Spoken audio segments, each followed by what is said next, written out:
your interior world, your external world, and the relationship that you have with both of those is the foundation of mindfulness.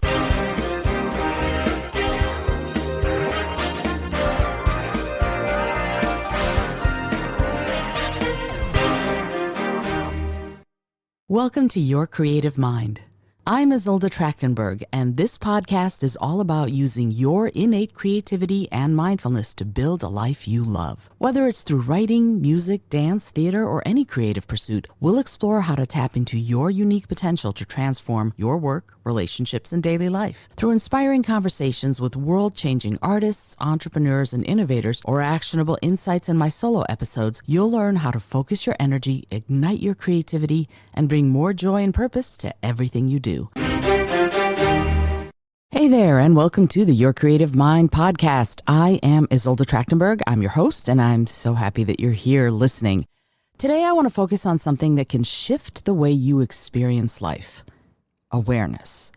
Have you ever felt like days blur together, or that you miss the small moments that make life really rich? What if you could sharpen your attention, heighten your creativity, and feel more present every day? When you cultivate awareness, you gain clarity, you improve decision-making, and create space for deeper connections with yourself and with other people, and most especially for me, for your creative work. This episode is going to explore how awareness interacts with instinct, bridges the conscious and subconscious, and gives you 3 really cool, innovative techniques to strengthen how you have awareness, how to build this crucial skill. So stick with me, and by the end, you're going to walk away with some tools to help you feel more alive, more creative, and frankly, more in control of your whole experience. So let's get moving. The first question to ask, I guess, is what is awareness, really? I think we often think of awareness as simply noticing what's happening around you, but it's actually a lot more. Awareness is the ability to perceive, to understand, and to consciously interact with our internal and external worlds. And you know, I've been talking about your interior world recently because so much of that is what keeps you moving, going, growing, but it can also keep you down depending on how you're approaching yourself on the inside. And then that will affect your relationship with the external world. Who are the people? What are the relationships? What are the things that are going on that are getting in through the barrier? And is it a good thing for them too? Your interior world, your external world, and the relationship that you have with both of those is the foundation of mindfulness. And that in itself is the fuel for your instinct. And that is going to bridge that gap between the conscious and the subconscious. And I've been talking a lot about that too.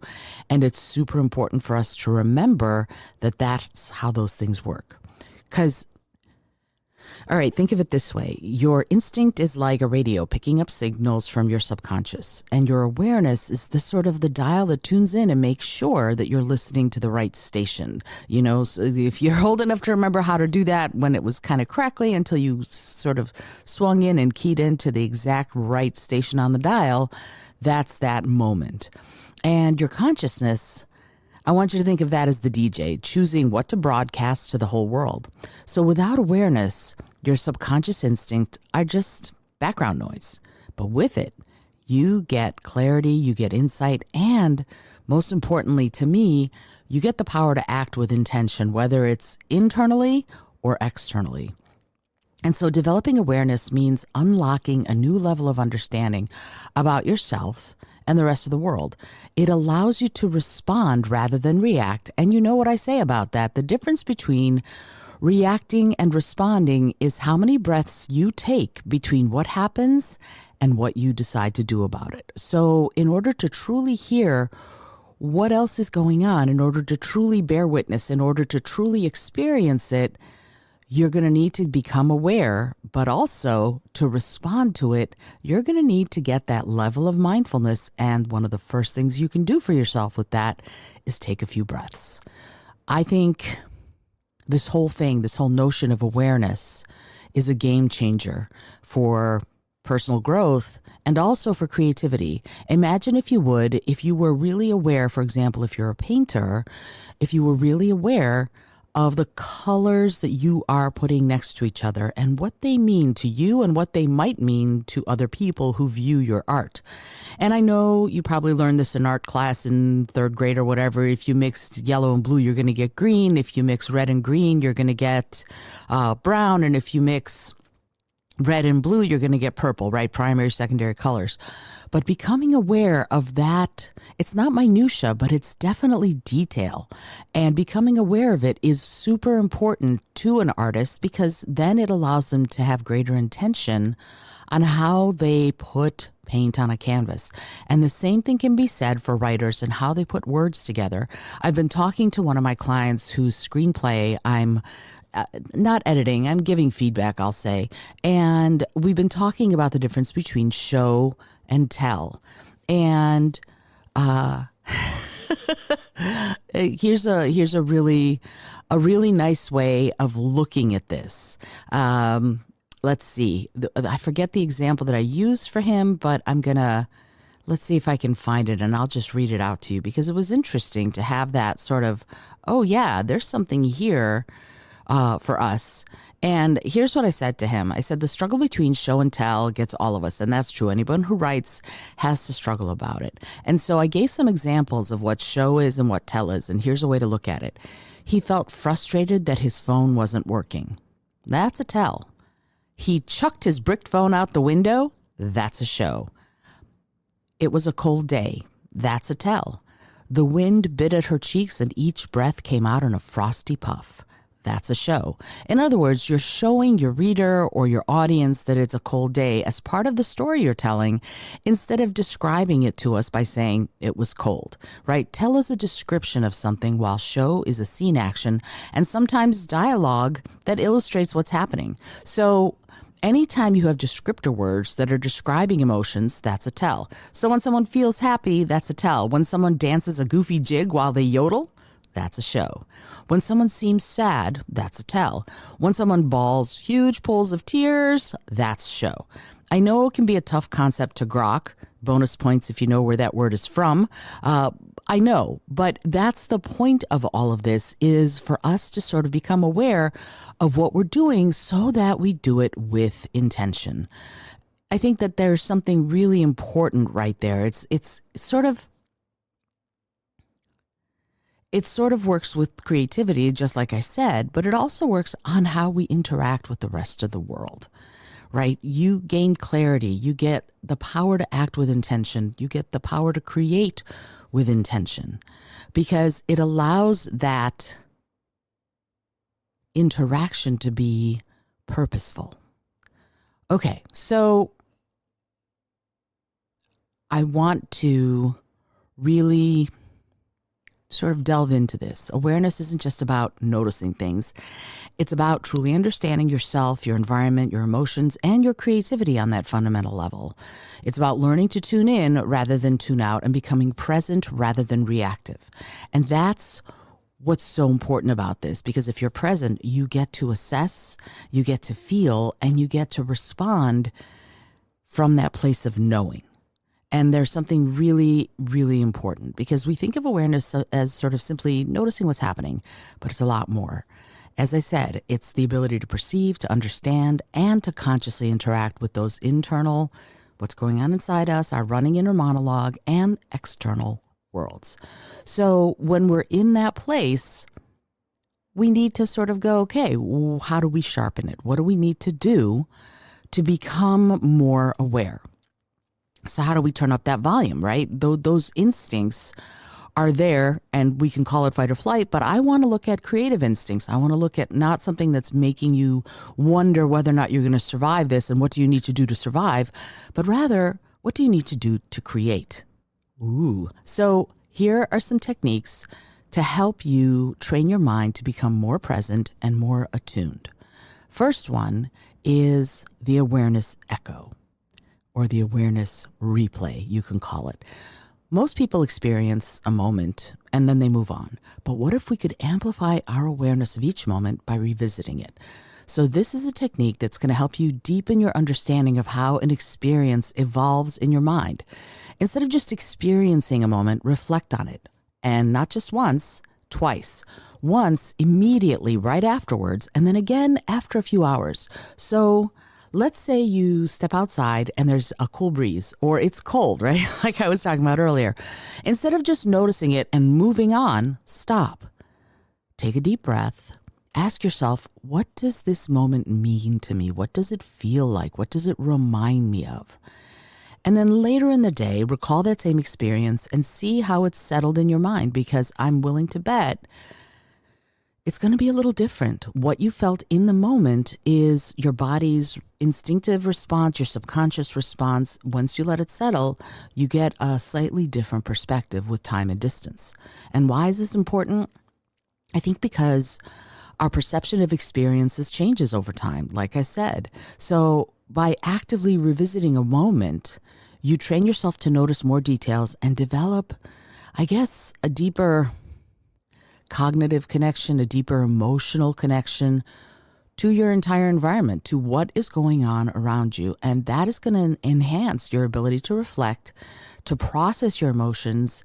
And frankly, because I always go back to creativity, it's going to strengthen and build your creative skills. Here is another technique. Reverse mindfulness. So most mindfulness are going to practice on clearing thoughts. And this tip that I'm going to give you is going to focus on inviting thoughts in. So instead of quieting your mind, sit in a calm space and ask yourself, what am I avoiding noticing? Ooh, for me, often I have to sit down and go, what am I avoiding doing? Like any administrative task or anything that feels like it's going to tax that part of me, I avoid it. I just avoid it. And then once I started, it always is easier than I imagined it to be, because it's so much bigger before you begin when you're still just thinking about it and afraid of it.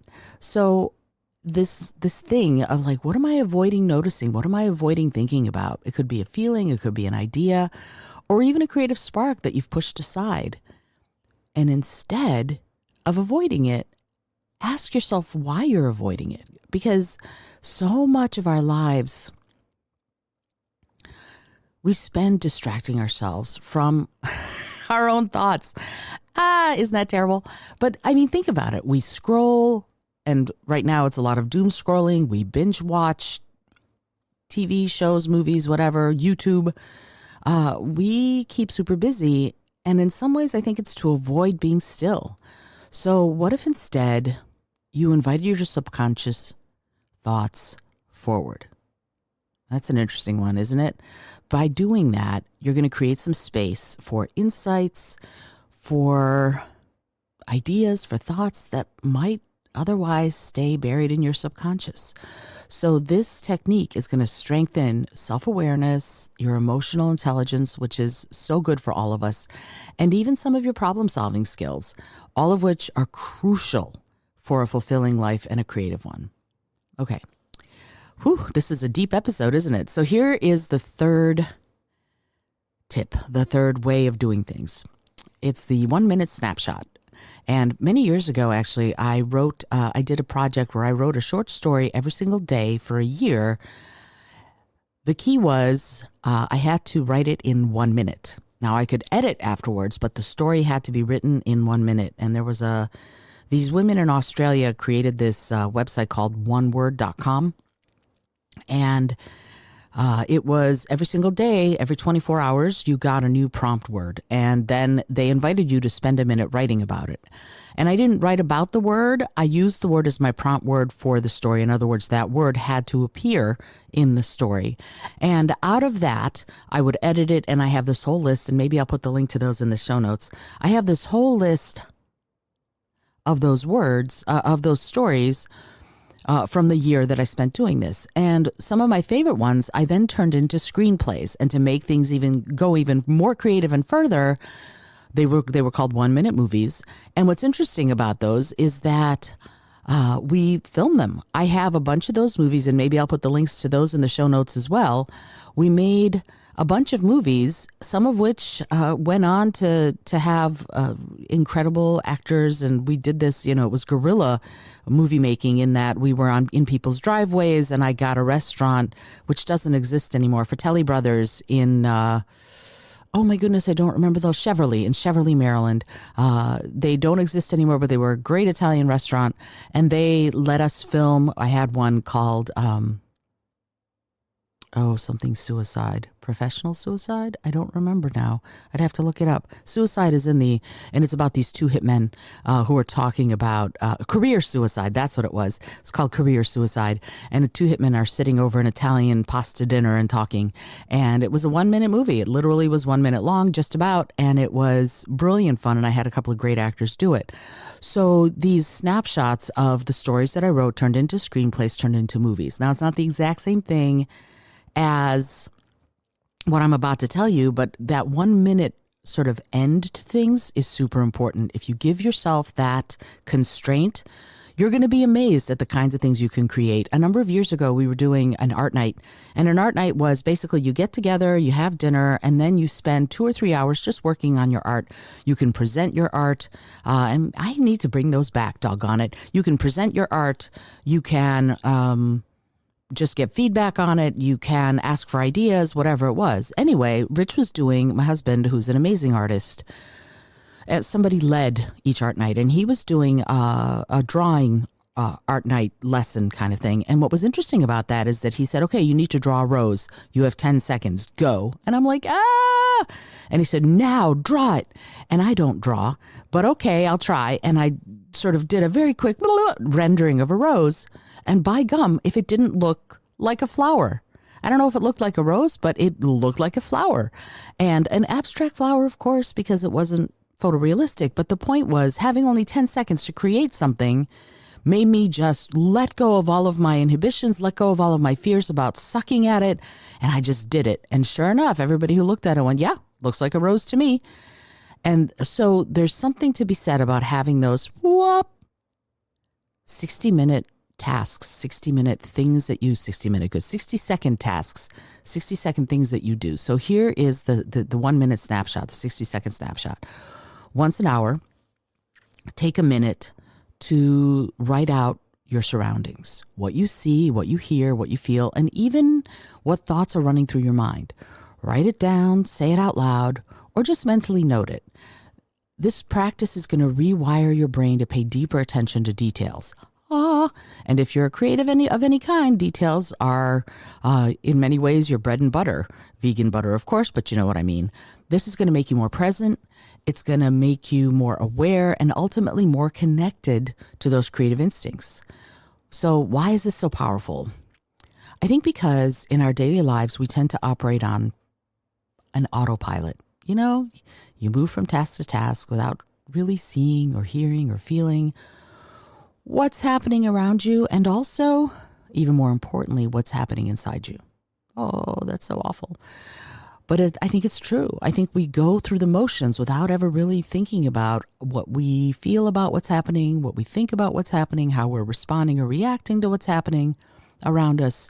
And we need to deepen that. We need to know what we're really feeling and what we're really thinking. Oh, not easy. But I think this technique is going to sort of interrupt that autopilot mode, and it's going to help you cultivate the ability to notice those small, juicy little details that are going to fuel creativity.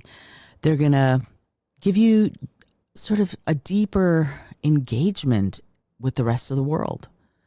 And I think if you do it for a while, this practice is going to build almost a habit of presence, and it's going to make you more receptive to inspiration and more in tune with your own feelings. And why does this matter? I think when you train your awareness, you don't just become more mindful. I think you become more alive. I think you stop living on autopilot, which I don't know is, it's not great to just sort of go through the motions of your day, good or bad. I think it's better to feel what's happening, to understand it, to think about it, to figure out your reactions and responses, and to make conscious choices. I know that in parenting right now, there's a lot of make good choices, make good decisions, and good is relative, right? What might be good for me might not be good for you. And at the same time, if it's conscious, sometimes that's the way to do things. And I'm going to go back to one of my favorite books. It's time for me to reread Dan Millman's The Peaceful Warrior, or The Way of the Peaceful Warrior. Anyway, there's a wonderful scene in the book where, and if you don't know the book, I encourage you to grab it out of the library. It's great. Dan Millman was a gymnast at, I think, Berkeley in the late 60s, early 70s, and he wrote this semi-autobiographical story. He had a very bad accident that happened to him on the trampoline, I think. And, or I don't know, maybe there's a movie about it. And in the movie, he has a motorcycle accident. And as a gymnast, you need your body, right? So, but anyway, before that all happened, he met this guy that he called Socrates, who was a gas station attendant in Berkeley somewhere, worked the night shift.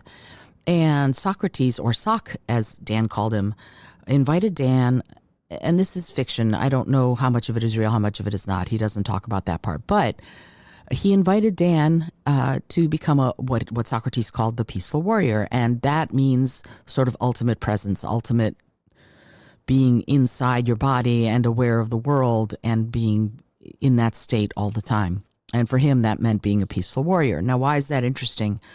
Because Socrates told Dan that in order to do this, in order to get started, he was going to have no sex, no drugs, no alcohol, eat a vegetarian or vegan diet, which, I'm a proponent of anyway, especially the vegan diet part. The no sex part, no, I'm not going to tell you not to have sex. And I'm certainly, I'm not going to talk about drink or not drink or drugs or not drugs.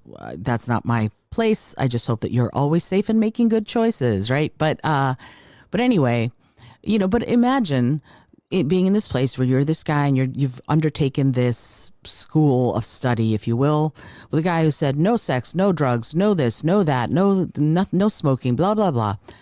And so Dan does this very sort of austere, stoic life for a while. And he and Socrates are going to meet for dinner. And he shows up, and Socrates isn't in the restaurant part of the place. He's in the bar part. He's having a scotch. And he's smoking a cigar. This is back when it was okay to smoke in places like that. But anyway, Dan gets super mad. And he's like, what the heck is going on? Why are you smoking and drinking? You told me no sex, no drugs, no smoking, no alcohol, no nothing. And yet here you are sitting here doing it yourself. And Socrates goes, yeah, because I know exactly what I'm doing to my body, mind, and spirit with the alcohol and with the cigar. I know and accept fully the consequences of what I'm doing. Can you say the same? And Dan was like, huh, because he couldn't say the same. He wasn't fully conscious. He wasn't fully accepting of the consequences of his thoughts and actions. And that's what Socrates was asking him to develop, right? Because over time, this kind of practice, knowing where you are, making those choices consciously, it's gonna build that habit of presence. It's gonna make you more receptive to inspiration and more in tune with what you're feeling and how you're interacting with your interior and external. I think there should be a word that's, if there's interior, there should be outerior. And in fact, I might just start referring to it as outerior. That's somehow easier for me to say than external world. Something about that makes my brain go, wah. Anyway, so going back to creativity, which I always talk about, why does it matter for being creative or for being happy? When you train your awareness, you don't just become more mindful. I think you become more alive. And stopping living on autopilot is just about the best thing you can do, right? Making conscious choices also, like Socrates, is something that you can do. And that means more breakthroughs in your life, in your presence, in your love of life, in your joy, in your creativity, in your sense of peace, and in your ability to approach life with a sense of curiosity rather than worry or stress. How amazing would that be if you could approach life with curiosity rather than anxiety? And that's something I'm always trying to do because I have anxiety, and it's a battle for me. It's a daily battle to sort of go, no, breathe, make things conscious, be aware. And sometimes I do ask myself, what's the worst that could happen? Yikes. And, hearing me talk now, you'd never know I used to have a horrific phobia of public speaking. Now you can't shut me up, but it took a long time, and it took building some awareness of the fact that billions of us go through this in one way or another, and not one of us is alone. Although, because of what the nature of this kind of feeling is, we feel alone. When you're anxious, you feel alone, and you feel like nobody could possibly know what you're going through. And I'm here to tell you, billions of people know what you're going through. And together, thinking about this, being aware, holding those thoughts and consciously looking at them is what's going to help you overcome some of that. And is it going to be something that works overnight with a snap of your fingers? Of course not. But every little step forward is going to be helpful. Because think about it. If you're aware, you are taking in information, and rather than reacting to it, you can calmly look at it, study it, and then peacefully respond to it. But the same thing works for creativity, right? When you're aware, you can catch that little idea before it slips away. And some people say, oh, if it's a good idea, it's going to come back. I disagree completely. I think my subconscious throws things out at me. And if I don't catch it and at least write it down or record it or something, it'll go. And then instead of having it right there with me, I might spend hours thinking about what was it? What was that thing I was thinking? That's a waste of my time. I'd rather be aware of it, catch it, cradle it for a second, write it down or record it, and then I have it when I need it. And I did this on the subway last night. I got a really cool idea for a melody while we're on the train. There was a hum, and I do this all the time. When there's a hum or a rhythm going on around me in a natural occurrence, not necessarily nature, but it's just happening. So there was this woo, woo, woo, woo, woo on the subway. And I went, ooh, that makes me think of a melody. Ooh, ooh, ooh, right? And I just kept singing it over and over again and went, and I'm not singing the exact melody because it's recorded on my phone. And that's the point, is that I sang it a bunch, recorded it into my phone. And now when I need it, I will have it, right? It's not the melody the thing I just sang for you is not the melody that I thought of, I don't think. Again, it's on my phone. And that's the point, is that when I have it, I don't let it rush past me. I stop, I'm aware of it, and then I do something to record it so that I have it when I need it, right? And that's going to help me write this musical that I'm working on, because there are melodies that are coming to me because I'm subconsciously, my brain is constantly working on this musical. I've asked it to, and that's another thing. I'm going to do an entire episode about asking your subconscious to work on thorny issues and problems and creative ones, so that you can get the very best of your subconscious thoughts, ideas, inspiration, all of that. I'm going to do another episode on that. I think that's something that I can do. But moving on, if you want to experience some of this for yourself and you want to perhaps see how I might be able to help you, I'm offering a complimentary 15-minute discovery call where we can explore how to build these skills for you together. And if you're ready to stop feeling overwhelmed and start feeling aware and present and creatively free, let's talk. The link to book your call is in the show notes. I hope you do it. And as always, I want to remind you that this is the Your Creative Mind podcast. It's brought to you by Brain FM, which is my favorite brain training sort of. I use it every day to meditate, to do my creative work, to do the admin and bookkeeping work. There are different things that you can use it for to sort of sharpen your brain in that direction. So when I have to do bookkeeping or admin, I use that part of it. When I want to be creative, I use another part of it. It's brilliant. And I'm an affiliate, so if you decide to try it yourself, you can get 20% off the app to try it for a month or a year or whatever. And I know that really now thousands of people have gotten the app through listening to me talk about it, rave about it, and they love it. And the thing is, you can get like a yearly subscription. What's interesting is how many people keep getting their yearly subscriptions, because once you start using it, you go, oh, and it does help with mindfulness. It does help getting in that space. It helps with anxiety. It helps with all that stuff. So, I cannot stress enough how wonderful that little app is.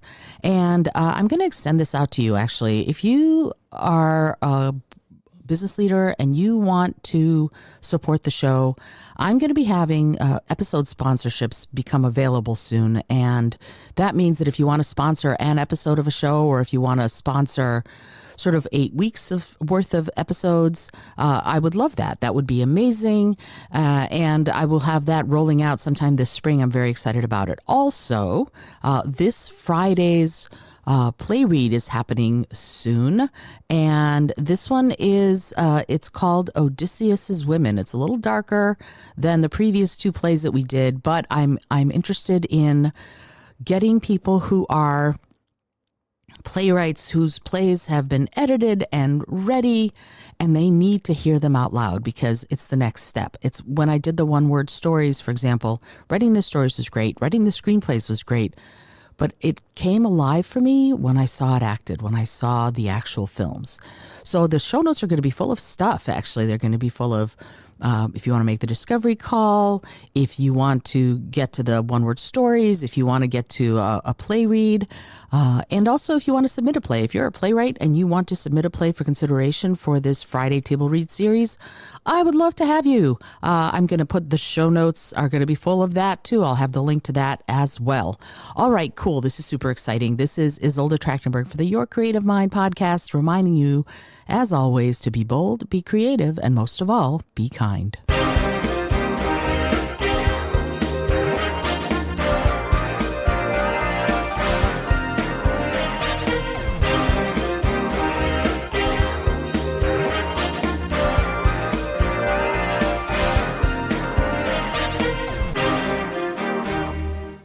Thanks so much for joining me today. I really appreciate you being here.